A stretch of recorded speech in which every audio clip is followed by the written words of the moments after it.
Apa psikologi dan komunikasi itu? Lalu, keterkaitan antara keduanya apa? Lalu, ruang lingkup komunikasi dan psikologi itu bagaimana? Saya Zarli Monica, salah satu mahasiswi dari Universitas Islam Negeri Raden Intan Lampung, yakni dari Prodi Komunikasi Penyiaran Islam. Di sini, saya akan menjelaskan materi tentang psikologi komunikasi untuk memenuhi tugas akhir perkuliahan saya di semester 2 ini.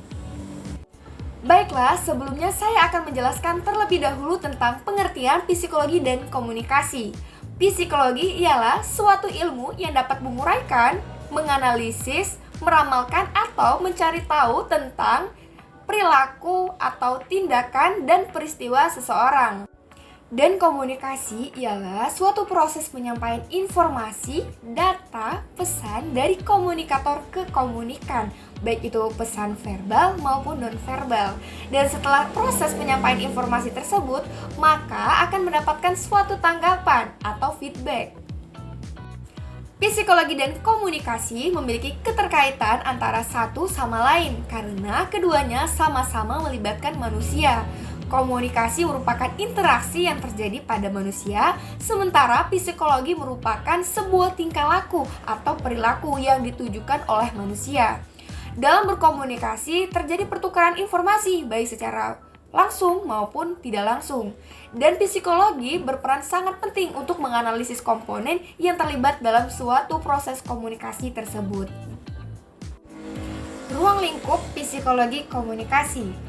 Psikologi komunikasi berkaitan dengan bagaimana mencapai komunikasi yang efektif dalam interaksi manusia. Untuk itu, maka kita perlu memahami manusia. Memang menjadi kemutlakan kita jika kita ingin berhasil dalam berkomunikasi dengan orang lain. Menurut Fisher, dalam bukunya Jalaluddin Rahmat menyebutkan ada 4 ciri-ciri pendekatan psikologi komunikasi. Yang pertama, penerimaan stimuli secara inderawi atau sensory reception of stimuli. Pada proses ini, komunikasi diawali atau bermula ketika panca indera kita diterpa oleh stimuli. Panca indera tersebut yakni mata, telinga, hidung, mulut, dan kulit.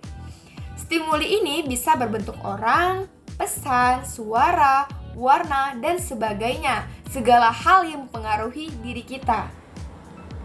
Yang kedua, proses mengantarai stimuli dan respon atau internal mediation of stimuli. Pada ciri pendekatan ini, stimuli yang ditangkap oleh alat indera kemudian diolah di dalam otak. Kita hanya dapat mengambil kesimpulan tentang proses yang terjadi pada otak dari respon yang tampak melalui tanda-tanda, yakni seperti tersenyum, tertawa, tepuk tangan, dan meloncat-loncat. Hal-hal yang memiliki arti sedang gembira. Yang ketiga ialah prediksi respon atau prediction of the response. Pada pendekatan ini, respon yang terjadi pada masa lalu dapat dilihat, serta dapat diramal responnya untuk masalah yang akan datang. Tetapi kuncinya terletak kita harus terlebih dahulu mengetahui sejarah responnya sebelum meramalkan seseorang individu. Dan yang terakhir ialah peneguhan respon atau reinforcement of the response. Pada pendekatan ciri ini timbul perhatian pada gudang memori atau memory stock dan set penghubung masa lalu dan masa sekarang. Salah satu unsur sejarah respon ialah peneguhan. Dan peneguhan adalah respon lingkungan atau orang lain pada respon organisme yang asli. Psikologi komunikasi memiliki teori tentang manusia karena psikologi komunikasi berkaitan dengan bagaimana mencapai komunikasi yang baik dalam interaksi manusia. Maka menjadi hal yang penting untuk kita ketahui tentang manusia itu sendiri. Setiap manusia mempunyai kehidupan yang berbeda, masalah yang berbeda, dan misteri masa lalu yang berbeda.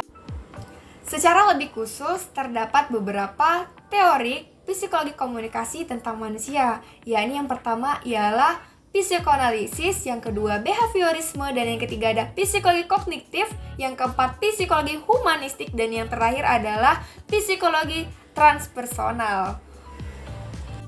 Mungkin itu saja yang dapat saya sampaikan pada materi psikologi komunikasi. Mari bersama-sama kita belajar menjadi lebih baik dan menjadi kepribadian yang baik. Terima kasih sudah menonton video ini dan sampai jumpa.